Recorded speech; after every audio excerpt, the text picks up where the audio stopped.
Représentant une perte de 33 milliards d'euros pour la France depuis 2000, la fraude fiscale Cum-Cum est de nouveau dans le viseur de la justice. Selon nos confrères de la cellule investigation de Radio France, 13 banques sont dans le collimateur de Bercy. Pour rappel, le 8 septembre dernier, le Crédit Agricole, reconnu coupable devant la justice d'avoir recouru à cette pratique, acceptait de payer 88 millions d'euros d'amende en échange de l'abandon des poursuites. Mais comment fonctionne la fraude Cum-Cum et quel est son préjudice pour le fisc français? Le Cum-Cum, traduisé avec en latin, est un montage financier qui permet à des investisseurs étrangers détenant des actions d'entreprises françaises de contourner la taxation sur les dividendes, une taxe obligatoire allant de 15 à 30% selon les conventions entre les pays. Dans sa version la plus simple, le tour de passe-passe consiste pour un investisseur à transférer ses titres à une banque juste avant le versement des dividendes. Après le versement de ces derniers,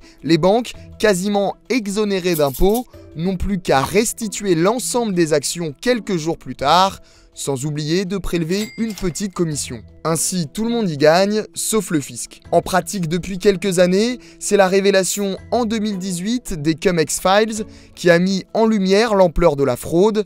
Des banques comme la BNP Paribas, Société Générale ou encore HSBC sont visées par plusieurs enquêtes de l'administration fiscale française entre 2018 et 2023, car le Cum-Cum a fait perdre plusieurs dizaines de milliards d'euros à l'État. Selon un calcul de l'université allemande de Mannheim réalisé en 2021, les finances publiques européennes cumuleraient une perte de 140 milliards d'euros depuis le début des années 2000 et la France serait la plus touchée avec 33 milliards d'euros. La Fédération bancaire française avance plutôt les chiffres de l'autorité des marchés financiers qui évalue la perte à 200 millions d'euros par an, des chiffres qui restent approximatifs tant la pratique qui a prospéré dans une sorte de zone grise légale était courante. Pour lutter contre cette fraude, un mécanisme voté dans le budget 2025 en France impose que la retenue à la source s'applique aux bénéficiaires effectifs des actions, mais l'administration fiscale, qui dépend de Bercy, avait ensuite publié un texte permettant des exceptions, déclenchant un tollé chez les parlementaires qui accusaient le gouvernement